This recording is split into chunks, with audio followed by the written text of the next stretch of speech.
Captain Jake Morrison sat in his command chair, watching the stars through the large window at the front of his ship. The Earth defense ship Valiant had been traveling through space for 3 months now. It was humanity's first real trip to the far reaches of the galaxy, and Jake felt both excited and nervous about what they might find out there. "Captain, we're getting something on the long-range sensors," said Ben Carter, the young man who handled all their communications. His voice was tight with worry. Jake turned his chair around to face Ben. "What kind of something?" "It's big, sir. Really big. And there are a lot of them." Jake stood up and walked over to Ben's station. On the screen, he could see dozens of red dots moving in formation. "How many ships are we looking at?" "Over 200, Captain. They're surrounding something in the Kepler 442 system." Jake's heart sank. The Kepler 442 system was where the New Hope had been heading. The New Hope was one of the old generation ships that had left Earth 50 years ago, carrying 50,000 people to start a new colony on a distant world. Those people had been traveling in cold sleep for decades, and they should have arrived at their new home just a few months ago. "Get me a visual," Jake ordered. The main screen lit up with the image of a massive fleet of alien ships. They were unlike anything humans had ever seen before. The ships were long and sleek, with dark metal hulls and strange blue lights running along their sides. In the center of the fleet, surrounded by the alien vessels, was a familiar sight that made Jake's stomach turn. The New Hope sat there like a helpless animal surrounded by wolves.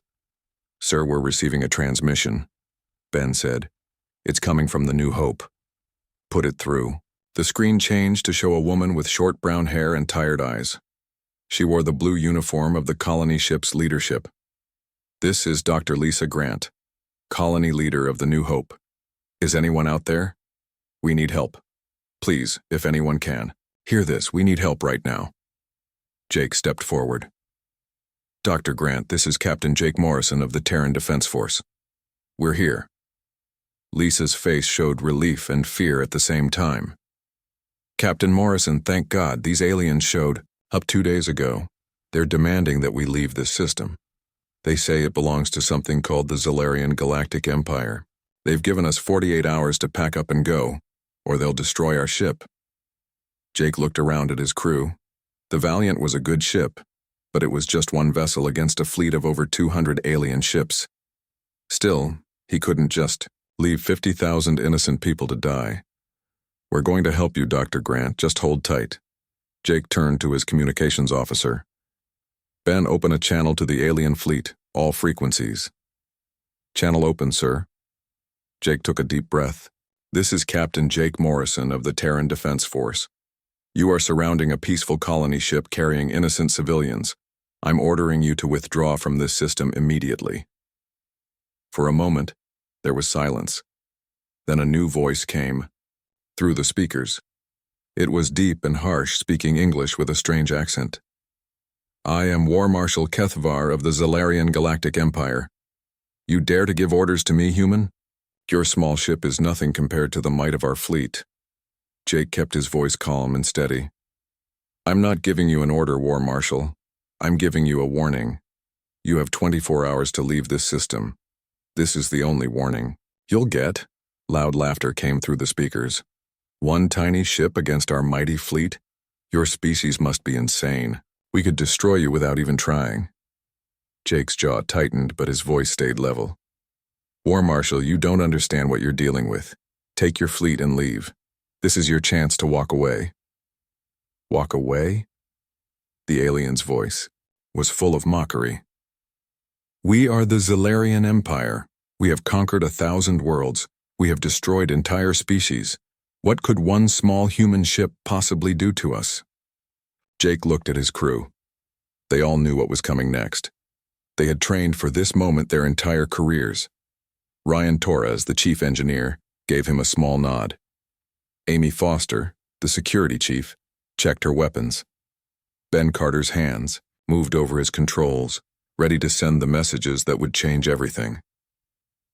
"War Marshal Kethvar," Jake said quietly, "we gave you a fair warning. What happens next is entirely your choice." "Are you threatening us, human?" "No," Jake replied. "I'm just telling you the facts. You have 24 hours. The transmission ended, and the bridge fell silent. Dr. Grant's face appeared on the screen again. "Captain Morrison, what are you doing? There are over 200 of their ships. You can't fight them all." Jake looked at her with sad eyes. "Dr. Grant, there are things about humanity that you don't know yet. Things we hoped we'd never have to use. But if these aliens won't listen to reason, then they're going to learn why Earth spent 300 years getting ready for this day." "What do you mean?" "Ma'am, I need you to prepare your people. Get them to the safe areas of your ship. Make sure everyone is secured for what's coming." "Captain, you're scaring me." Jake's voice was gentle but firm. "Dr. Grant, your people left Earth 50 years ago before we knew what was really out here. We've learned a lot since then. We've learned that the galaxy can be a very dangerous place. And we've learned that sometimes, to protect innocent people, you have to be more dangerous than the things that want to hurt them." He turned to his crew. "Ryan, start bringing our systems online, all of them." "Yes, sir." "Amy, prepare the security teams, full combat readiness." "Already on it, Captain." "Ben, send a message to Earth Command. Use the emergency channels. Tell them we have first contact with a hostile alien empire. Tell them it's time to activate the deep space protocols." "Message sent, sir." Jake sat back down in his command chair and looked out at the alien fleet. They had no idea what they were about to face. For 3 centuries, humanity had been preparing for this moment. They had studied war, perfected it, and turned it into an art form. They had built weapons that other species would consider too terrible to use. And they had spread throughout the galaxy in secret, watching and waiting for the day when they would need to show the universe that humanity was not to be underestimated. The countdown had begun. In 24 hours, the Zalarian Empire would learn why humans always warned their enemies to run. 20 hours had passed since Captain Jake Morrison gave his warning to the Zalarian fleet. The alien ships continued to circle the New Hope like hungry sharks, but they had not attacked yet. Jake stood on the bridge of the Valiant, watching, the countdown timer on his screen. 4 hours left. "Captain, incoming transmission from Earth Command," Ben Carter announced from his station. "Put it through to my private office," Jake said. He walked to the small room behind the bridge and closed the door. The screen on his desk lit up, showing the face of Admiral Susan Blake. She was an older woman with gray hair and sharp eyes that had seen too many wars. "Jake, I got your message," Admiral Blake said. Her voice was heavy with the weight of what was coming. "Are you sure about this?" "Yes, ma'am. We have over 50,000 civilians in danger, and the aliens won't back down. They think we're weak because we only have one ship." Admiral Blake sighed deeply. "You know what this means, don't you? Once we reveal what humanity really is, there's no going back. The galaxy will never see us the same way again."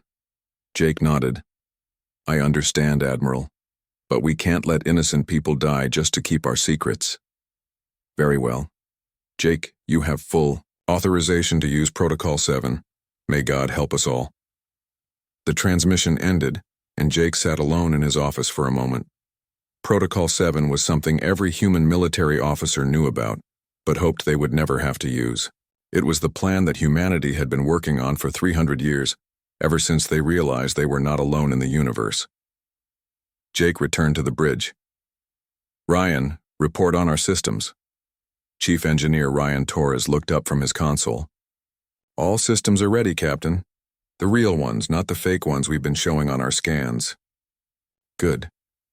Amy, how are our people?" Security Chief Amy Foster checked her tablet. "All crew members are at their battle stations. The special equipment is loaded and ready." Jake turned to Ben Carter. "Any word from our other ships?" Ben's fingers moved over his controls. "Yes, sir. The Shadowhawk reports ready from the outer system.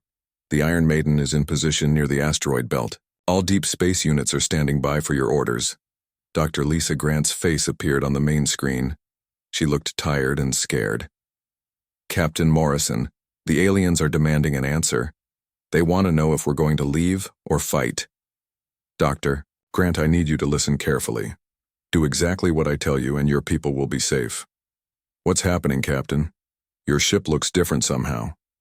Jake glanced at Ryan. who nodded. The Valiant's external appearance was slowly changing, as the holographic camouflage systems powered down. What had looked like a simple exploration ship was now revealing its true form. Dr. Grant, 50 years ago when your people left Earth, humanity was still learning about the galaxy. We thought we were alone. We thought space would be peaceful. We were wrong. On the screen, Lisa's eyes widened as she watched the Valiant transform. Hull plates were sliding apart to reveal hidden weapon systems. The ship was getting longer and wider as sections that had been compressed expanded to their real size. 20 years after you left Earth, we made contact with other species. We learned that the galaxy was full of empires like the Zolarians, empires that conquered weaker species and enslaved them or destroyed them completely. We realized that if humanity was going to survive, we needed to be ready for war. Jake paused as more systems came online. The bridge lights dimmed as power was redirected to the weapons and shields. For 300 years, Dr. Grant, humanity has been preparing.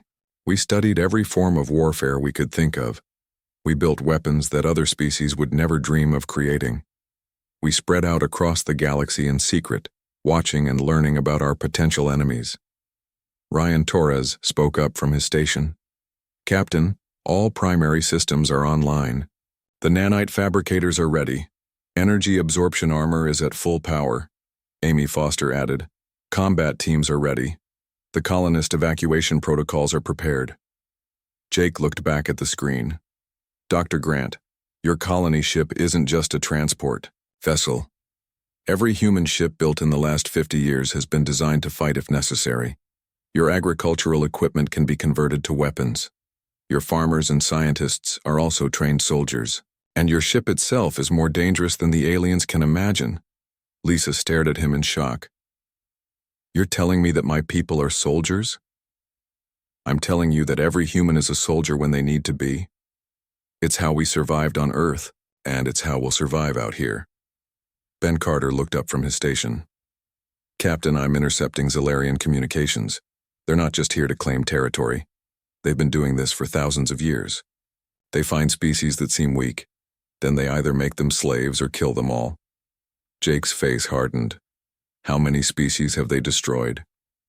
According to their own records, over 200 civilizations completely wiped out. Millions of others enslaved. The timer on Jake's screen showed 2 hours remaining. He opened a channel to the Zolarian fleet. War Marshal Kethvar, this is Captain Morrison. You still have time to withdraw your forces. The alien's harsh voice came through the speakers. Still trying to frighten us with your one small ship, human? We grow tired of your games. This is your last chance, War Marshal. Take your fleet and leave this system. Or what? What will you do with your tiny vessel against our mighty armada? Jake's voice became cold and dangerous. War Marshal, let me explain something to you. For 300 years, my species has been getting ready to meet bullies like you. We've built weapons you can't detect. We've trained soldiers you can't match. We've spread throughout the galaxy and you never even knew we were here. There was silence from the alien fleet. You see, War Marshal, other species try to avoid war. They build shields and run away when faced with superior numbers. Humans are different. We don't just fight to survive. We fight to win. And we've gotten very, very good at winning. War Marshal Kethvar's voice was less confident now. You are bluffing. One ship cannot defeat our entire fleet. Jake smiled, but it was not a friendly smile. War Marshal, you're about to learn the difference between a species that fights because they have to, and a species that has spent centuries perfecting the art of war. You're about to learn why we warned you to run. The timer showed 90 minutes remaining. Jake turned to his crew. All stations prepare for combat. It's time to show the galaxy what humanity really is. The timer on Captain Jake Morrison's screen reached 0. 24 hours had passed since his warning to the Zolarian fleet. The alien ships still surrounded the New Hope, their weapons pointed at both human vessels. Captain, the aliens are powering up their weapons, Ben Carter reported from his communications station. Jake stood in the center of the bridge, his hands clasped behind his back. All crew, this is the captain. Battle stations, prepare for combat. Red lights began flashing throughout the Valiant as the crew moved to their positions. Ryan Torres's fingers flew over his engineering controls, bringing more hidden systems online. Amy Foster checked her weapons one last time. War Marshal Kethvar's voice came over the speakers. "Human Captain, your time is up. You have refused to leave our territory. Now you will face the consequences." "War Marshal," Jake replied calmly, "you're making a mistake, but it's your choice." The first Zalarian plasma blasts lit up space like deadly fireworks. Bright blue energy beams struck both the Valiant and the New Hope. The alien crews watched their displays, expecting to see the human ships disabled or destroyed. Instead, something strange happened. The energy from their weapons seemed to disappear into the human ships' hulls. The vessels showed no damage at all. On the Zalarian command ship, War Marshal Kethvar stared at his tactical display in confusion. What happened? Why are they still functional? His weapons officer looked equally puzzled. "Sir, our plasma cannons struck their ships directly. They should be crippled." Fire again. All ships, concentrate fire on the smaller vessel. Dozens of alien ships opened fire on the Valiant. Plasma beams and energy torpedoes struck the human ship from all directions. The space around the Valiant glowed with destructive energy. When the light faded, the Valiant was still there, completely undamaged. Jake smiled grimly. "Ryan, show them what human engineering really looks like." "Yes, sir," Ryan replied. "Activating energy absorption armor. All that firepower they just used is now charging our weapon systems." The Zalarian fleet had just learned their first lesson about human technology. While other species built shields that could be overwhelmed, humans had developed armor that absorbed energy attacks and converted them into power for their own systems. "Ben, open a channel to Dr. Grant," Jake ordered. Dr. Lisa Grant's face appeared on the screen. Behind her, Jake could see colonists moving quickly through the corridors of the New Hope. They were no longer wearing civilian clothes. Instead, they had put on dark military uniforms and were carrying weapons. "Dr. Grant, are your people ready?" "Captain Morrison, I can't believe what I'm seeing. These people, my farmers and teachers and doctors, they're all trained soldiers. How is this possible?" "Every human colony ship carries military personnel disguised as civilians," Jake explained. "We learned long ago that peaceful settlers don't survive in a hostile galaxy. Your security chief, Lieutenant Commander Sam Foster, should be briefing your people now." On the New Hope, Sam Foster was indeed talking to a group of colonists in what had appeared to be the ship's main farming bay. But the bay was changing. Hidden panels in the walls were opening, revealing rows of fighter aircraft and automated defense drones. "Listen up, people," Sam announced. "For 50 years we've pretended to be simple colonists. But we all knew this day might come. It's time to show these aliens what happens when they threaten human civilians." Back on the Valiant, Jake turned to his crew. "All right, people, they fired first. Now we show them why humanity doesn't start fights, but we always finish them." He pressed a button on his command chair. "Weapons free. Execute Protocol 7. What happened next shocked the Zalarian fleet beyond belief. The Valiant began to change shape before their eyes. Hull sections that had been hidden by holographic disguises became visible. The ship grew from 300 meters to over 500 meters in length. Weapon systems emerged from concealed compartments along the hull. "Impossible," War Marshal Kethvar whispered. "How can their ship be so much larger than our sensors indicated?" His science officer was frantically checking his instruments. "Sir, they've been using some kind of advanced camouflage technology. The ship we've been looking at wasn't real. This is their true vessel." Jake's voice came over the communications channel, cold and determined. "War Marshal, you should have listened to our warning. Ryan, fire the nanite torpedoes." The Valiant launched what looked like ordinary missiles toward the Zalarian fleet.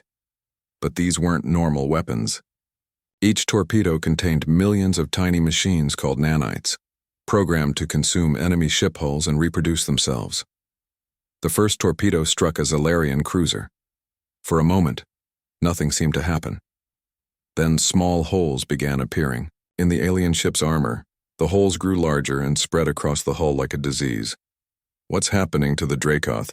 War Marshal Kethvar demanded. "Sir, something is eating through their hull plating. The damage is spreading to nearby ships."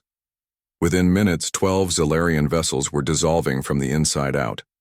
The nanites consumed their hulls and used the material to create more nanites, which spread to other ships that came too close. The New Hope joined the battle in a way that terrified the aliens even more. The colony ship's agricultural bays opened like giant hangar doors. Instead of farming equipment, hundreds of fighter craft poured out.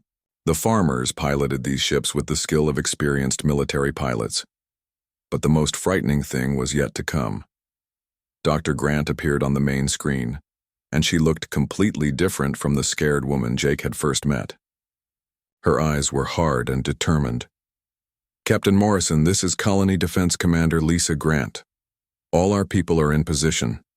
Should we activate the final protocol?" Jake knew what she was asking.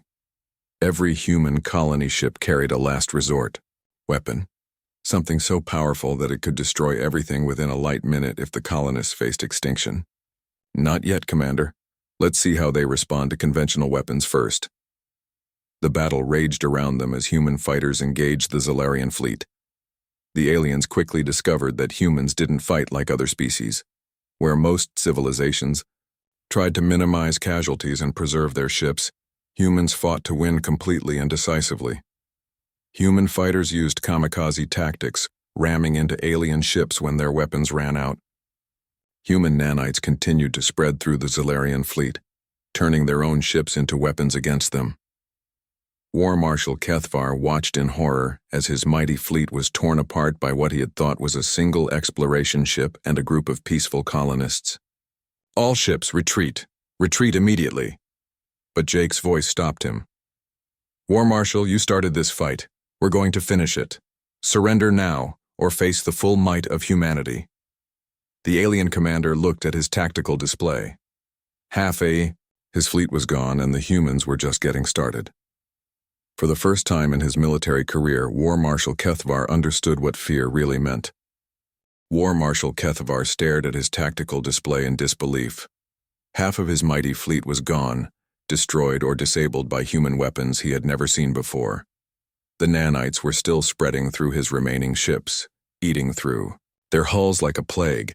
"Sir, we're receiving multiple new contacts," his sensor officer reported with panic in his voice. "Ships are appearing all around us."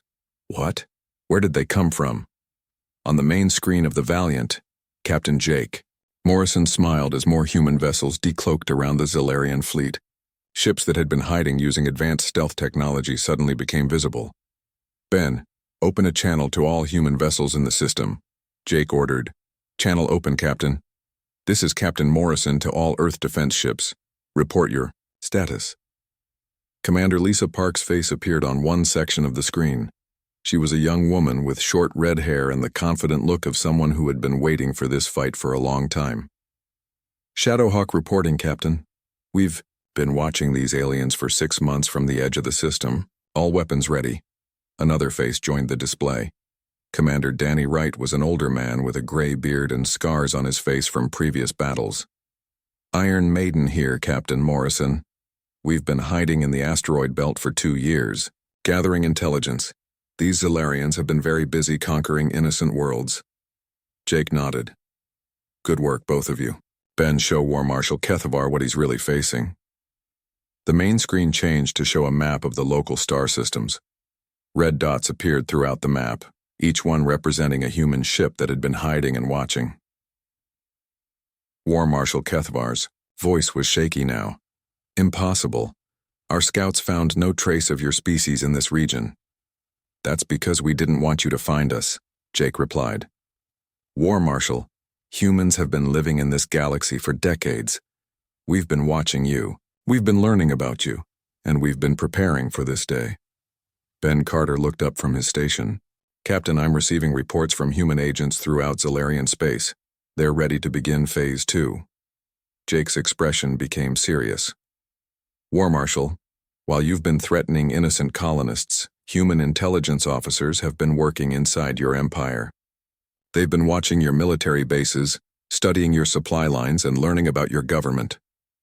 On the Zalarian command ship, the communications officer turned to his commander with terror in his eyes. "Sir, we're losing contact with our bases in the Rigel sector. Something is jamming our military networks. At that moment, Technical Sergeant Maria Lopez was sitting in a hidden bunker on a distant world, her fingers flying over a computer keyboard. She was one of hundreds of human cyber warfare specialists who had spent years infiltrating Zolarian computer systems.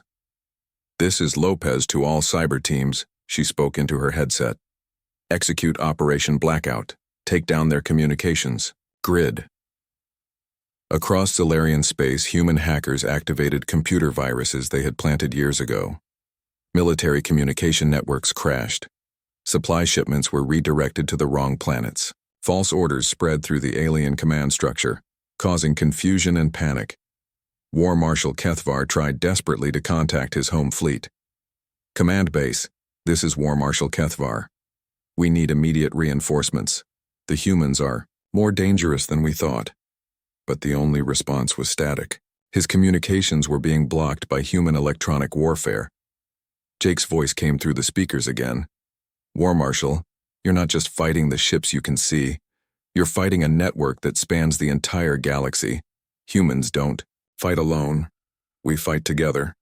Admiral Susan Blake's face appeared on the communication screen. She was speaking from Earth, but her image was being transmitted instantly across thousands of light years through human quantum communication networks. "Jake, this is Admiral Blake. The Galactic Council has been informed of the situation.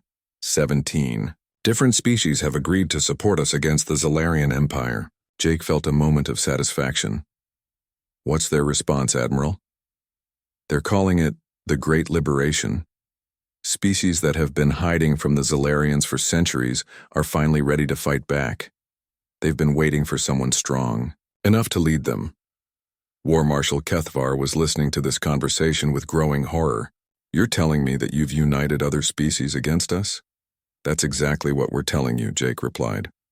"War Marshal, the Zolarian Empire has made enemies throughout the galaxy. You've conquered and enslaved hundreds of worlds. Those species have been waiting for someone powerful enough to stand up to you." Commander Park's voice came through the communication system.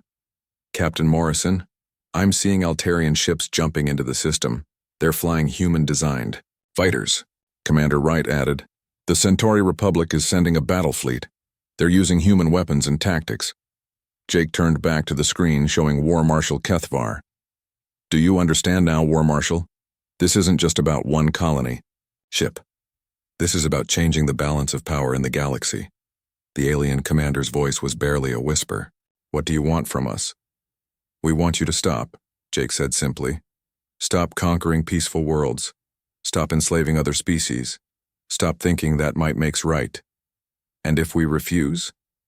Jake's expression became deadly serious. "Then you'll face something that no empire in galactic history has ever faced before. You'll face humanity fighting alongside every species you've ever wronged. You'll face a war that will end your empire forever." War Marshal Kethvar looked around his command. Bridge. His officers were staring at him, waiting for orders. But what orders could he give? His fleet was outnumbered and outgunned. His communications were cut off. His empire was under attack from within by human agents he had never known existed. "War Marshal," Jake continued, "humans have a saying, 'The enemy of my enemy is my friend.' You've made enemies of half the galaxy. Now they're all our friends." Dr. Lisa Grant's face appeared on another section of the screen. She was no longer the frightened colonist Jake had first met. Now she looked like the military commander she had always been. "Captain Morrison, our long-range sensors are detecting more ships jumping into nearby systems. It looks like the Liberation fleets are beginning their attacks on Zolarian outposts throughout this sector." Jake nodded. "Thank you, Commander Grant. War Marshal Kethvar, your empire is facing simultaneous attacks across dozens of star systems. Your military is confused and scattered. Your communications are down. Your supply lines are cut." He paused, letting the full weight of the situation sink in. "But here's the thing, War Marshal. Humans don't fight wars to destroy our enemies. We fight wars to create peace. We're going to give you something that no one ever gave the species you conquered.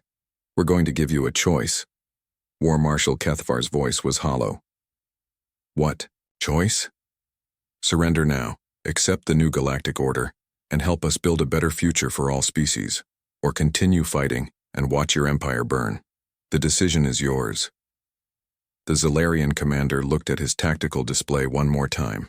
The human fleet continued to grow as more ships arrived from hidden positions throughout the galaxy. His own fleet continued to shrink as the nanites spread, and human fighters picked off his vessels one by one.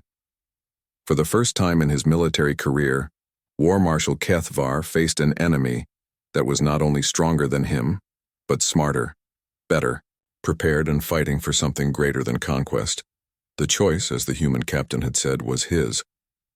War Marshal Kethvar stood on the bridge of his flagship, looking at the tactical display that showed his defeat. Only 43 ships remained from his original fleet of over 200. The human nanites had stopped spreading, but the damage was done. His mighty armada was broken. "Sir," his communications officer said quietly, "the humans are broadcasting on all frequencies. They're offering us terms for surrender." Kethvar closed his eyes. In his long military career, he had conquered dozens of worlds and defeated countless enemies. He had never imagined that one day he would be the one facing defeat. But the humans had shown him something he had never encountered before. An enemy that was not only stronger, but also smarter and more prepared than his own forces. "Put them through," he said. Captain Jake Morrison's face appeared on the screen. The human captain looked tired, but determined. "War Marshal Kethvar, are you ready to discuss terms?" "What terms do you offer?" Kethvar asked. "Unconditional surrender of your fleet, full disclosure of all Zalarian military positions in conquered worlds, cooperation in the liberation of enslaved species, and a commitment to join the new Galactic Alliance as an equal member." Kethvar was surprised. "You would make us equals after what we have done?" Jake's expression was serious but not cruel. "War Marshal, humans believe that everyone deserves a chance to be better than they were. Your people have done terrible things, but that doesn't mean you can't change. The question is, are you willing to change?" For a long moment, Kethvar was silent. He thought about the centuries of conquest and the millions of beings his empire had enslaved or killed. He thought about the fear and hatred that other species felt when they heard the name Zalarian Empire. "If I surrender," he asked, "what happens to my people?" "Your military will be reorganized under Galactic Alliance command. Your conquered worlds will be returned to their original inhabitants. Your people will receive education about other species and cultures, and Zalarians who prove themselves will be welcomed as citizens of the new galactic community." Kethvar looked around at his officers. Some looked angry, others looked defeated. But in their eyes he could see something else. Hope. Hope that this war could end without more death. "I accept your terms," Kethvar said. "The Zalarian fleet surrenders." Jake nodded. "Thank you, War Marshal. You've made the right choice." 6 months later, the Kepler 4E42 system looked very different. The New Hope had established a thriving colony on the planet's surface. But this was not just a human colony anymore. Aliens from dozens of species lived and worked together with the human colonists.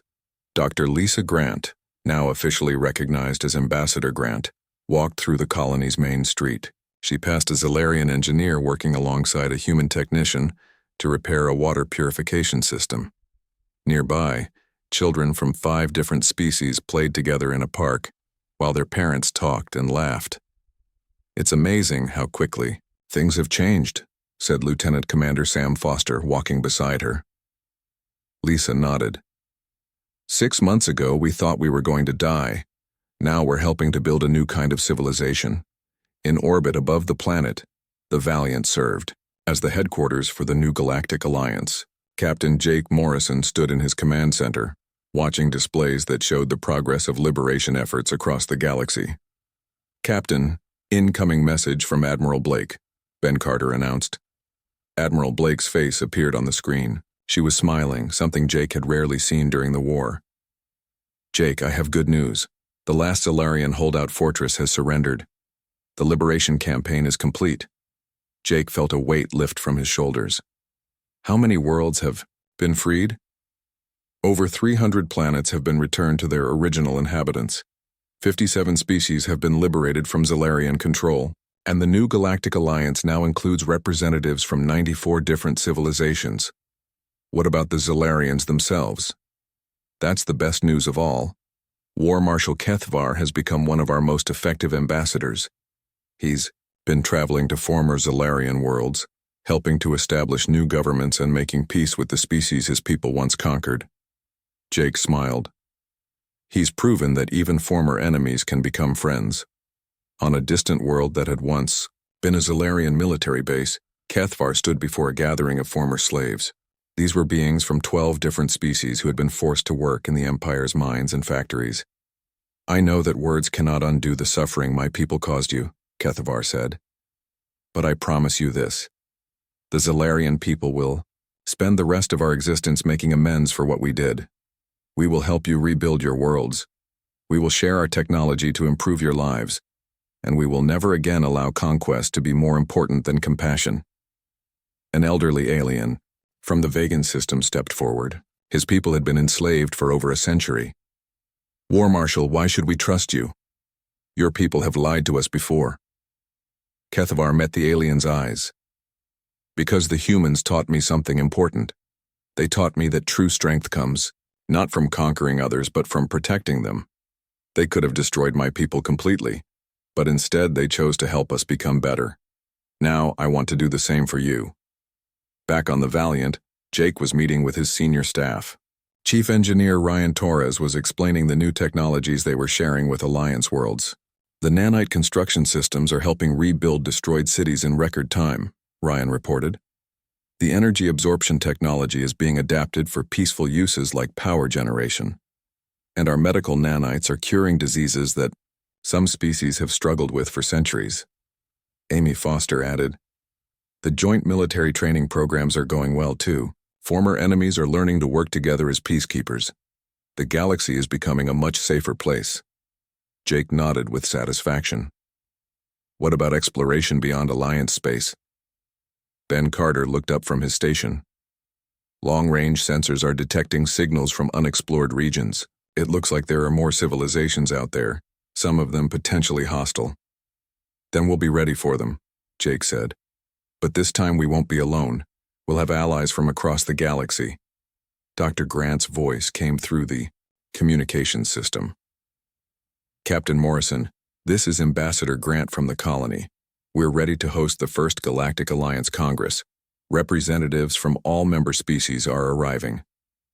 Jake smiled. "Thank you, Ambassador. We'll be down shortly."